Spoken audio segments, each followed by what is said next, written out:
Good morning and welcome to Sutts on Sunday. Joining me today on the sofa is Mr. Richard Norfolk Ward. May I call you Norfolk? No. Okay. Joining me today is Mr. Richard Ward, who yesterday was the Old Suttonians' second team captain. And may I congratulate you on continuing your 100% victory record as the captain of the Twos. What does it feel like to continue such an auspicious record? Well, first of all, thank you very much. I mean, that's why we do it, after all, for recognition. It's an amazing achievement. It really is. It truly is. There's not been many second team captains in recent years that have been able to manage this feat.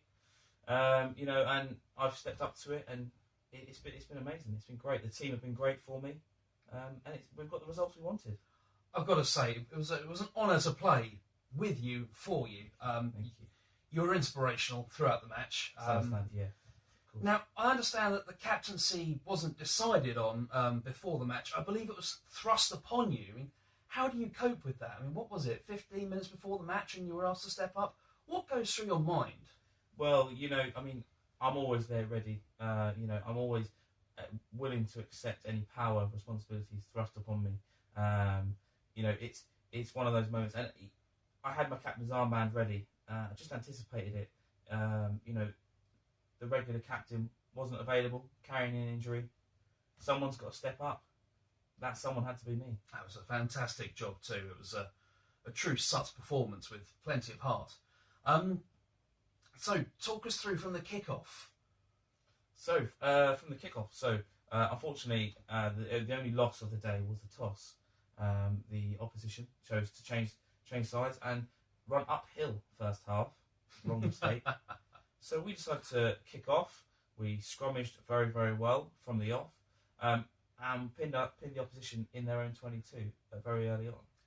In the beginning, when they caught, they ran back and they ran back hard, and we thought they were going for the fitness game where they were going to try and make us exhaust all our energy running downhill and then be absolutely destroyed for the second half. And how did that plan work out for them? Not very well. After a few big tackles in midfield from Graham, from Dan Clements, DJ as well, stepping up. They knocked the ball on quite a few times. Big mistake. The scrums absolutely dominated from the very first scrum through to the very end. I don't think we lost one scrum, did we? No, we didn't go backwards at all once. And what was the average ratio of ball against the head? I think we actually 75% of the total scrums we would have won. So 75% is the ratified figure. It was given to us by a teacher. And I saw there were some battering ram performances from a couple of players. One who's new to the second row and one who's fairly new to propping. Do you care to elaborate on how they were running around? Yeah, of course. The performances of Sam Watts and Richard Allport were second to none. Sam Watts really stepped up. He's somebody to watch for the future of Old Suttonians rugby. Really stepped up to rugby this season. Second row, phenomenal.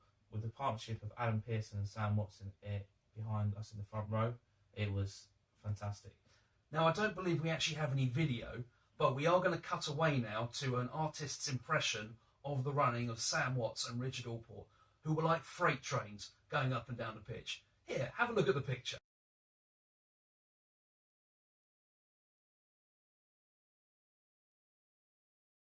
So yes, that was some phenomenal looking play there from both Allport and Sam Watts.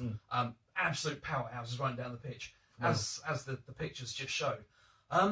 So, with such pressure from such leadership as well, it wasn't going to be long until Sutts scored. So talk us through the first try, which we all believe was a try, but was held up, I believe. Yeah, so I think the first try came from a very, very dominant scrum. I think DJ, back of the scrum, picked it up, drove over, and I think he actually knocked it over the line. Or was it? I know, a forward would never knock one over the line. I thought it was a girly back.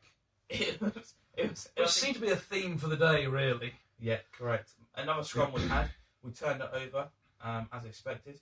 Ball come out from the back. By the time I lifted my head up from the scrum, all I saw was Alex FC dancing around on the spot, sidestepped their centre and dotted over the line for the first try of the game. That was the first try of the game. Did George make his conversion? George did make his conversion. Of course, it's natural. George is always good for knocking over the first run of the day, whether that's a conversion or a small child. So, on to the second try. So, they tried to come back and tried to run the ball up the pitch a few times, but once again, continued Sutts pressure held them back into their own half.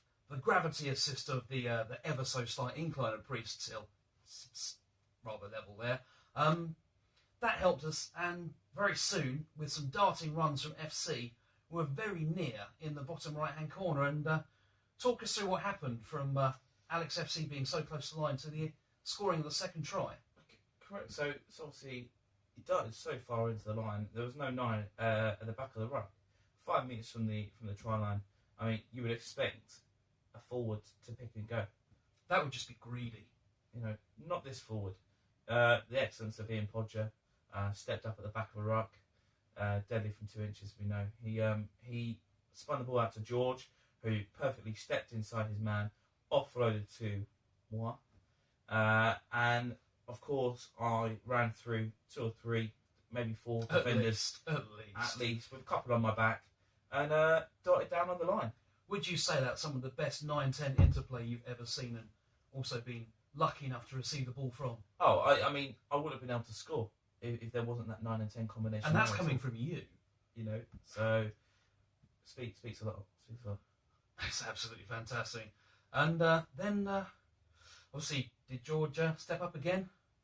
I think George slotted that one there today. I mean, I must admit, I was being congratulated so much by the rest of the team that I didn't actually see the conversion. You know, and the sideline were going crazy. So They were. George. Absolutely. Steve Moore went absolutely wild, and so much so, most of his hair dropped out. He actually had a full head of hair until today, or yesterday even.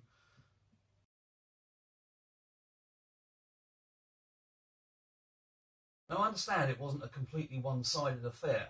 There was some pressure going uphill from the likes of Old Midwick Giftians.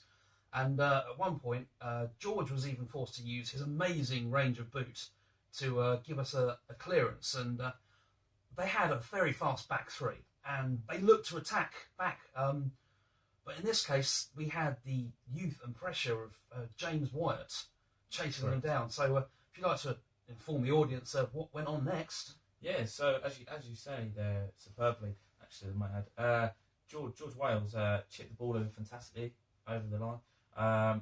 As James White was chasing it down, they decided to kick it back. They failed to pick it up. They decided to kick it back towards us. Bounced off James White's legs. He thanked them kindly and picked the ball up and ran underneath the post. Easy try. Conversion was good. So, great day, great first half. And I believe we can cut now to a picture of the James Wyatt running down the pitch to score this whilst under immense pressure from their rather pacey wings.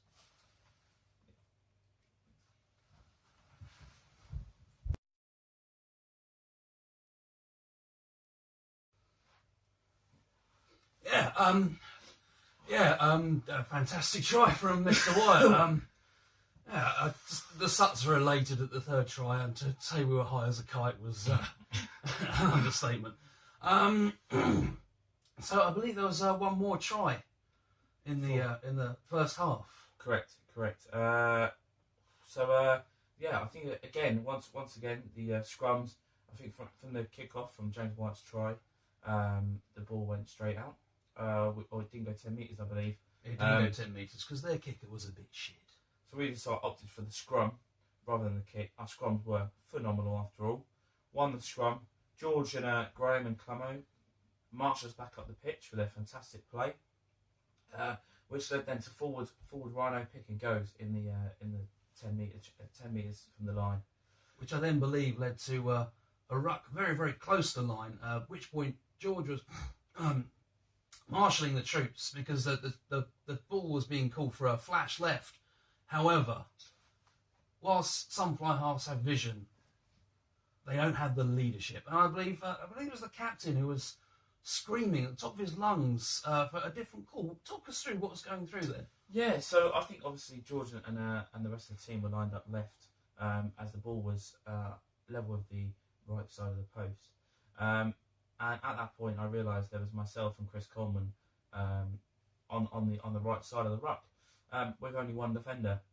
That was only going to end one way. So quickly called to FC. Right. He looked up, saw what was there, pulled the ball right to Chris. He used me as a dummy, obviously. You took at least 3 people with you. Exactly. Well, you need to. He then darted straight through the defence and dived over for the try. So well done, Chris. Fantastic. Good effort. And again, we can cut to a picture of the Chris Coleman dive for a try. So, with the first half concluded and a healthy lead for Sutts, we moved into the second half. Now, the second half at Priest Hill, as some of you may or may not be aware, can be a complete game changer, because that hill, whilst a great advantage, can prove to be one horrible disadvantage. And I believe that their pack were looking to have dominance in the scrums going downhill, and their backs were looking to capitalise on the rest and recovery that you're afforded by running downhill. So how did the second half start out for Sutts versus Old Midwood Giftians?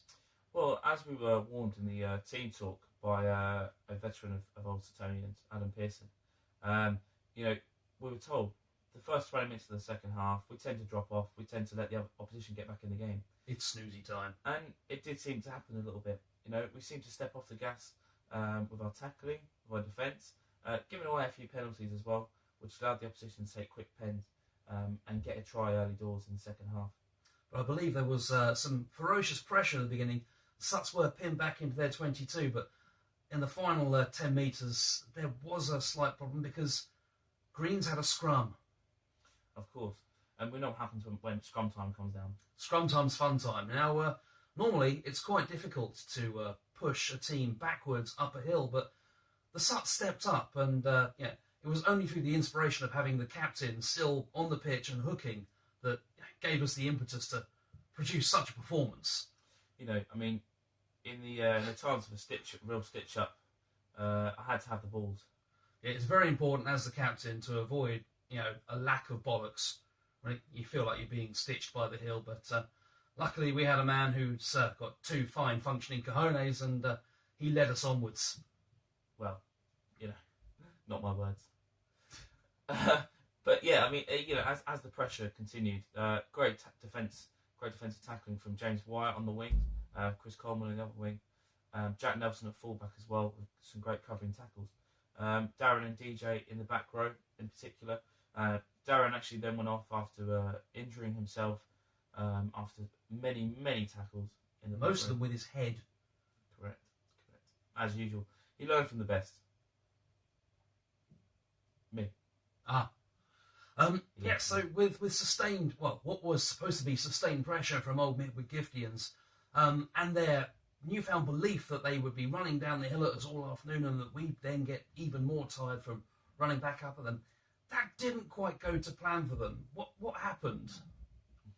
Well, scrums happened, Podge. And after the changes were made, so Graham came in at scrum half, which was great in a sense. It slowed the game down a little bit for the forwards. We controlled the ball a lot more in the pack. And also, the changes of young Kiwi Matt Duncan, new to the team, getting some hands on the ball. And again, Dan Clements was fantastic, his running lines, making a few good breaks. And George Wells just controlled the game at 10. It was fantastic. It was an absolutely fantastic performance in the second half. Whilst they did get 2 or 3 tries, purely from their pacey wingers who didn't have much to do in the first half, we still managed to pin them back, and we spent quite a lot of our time camped in their half, and there was some beautiful use the whole width of the pitch. If you'd like to talk us through a few of those width of the width plays. Yeah, so I think one was started from a line-out we had. So not only were we dominant in the scrums, I believe we were dominant in the line-outs too. Once we'd taken the ball down from the line-out from Adam Pearson, Darren had secured it, and then myself at the back after throwing in, after DJ had gone off, that's another thing I can do.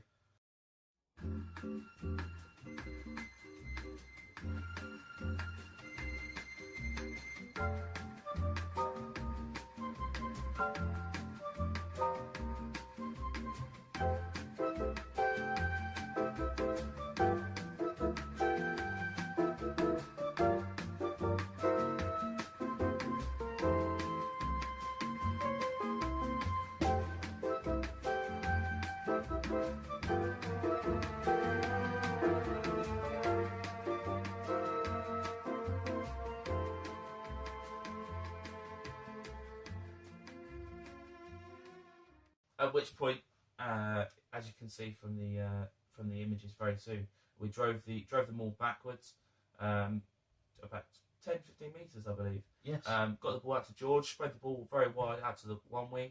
And then they knocked it on. Yeah. Then that happened. But then we won another scrum. And where did the ball go after that?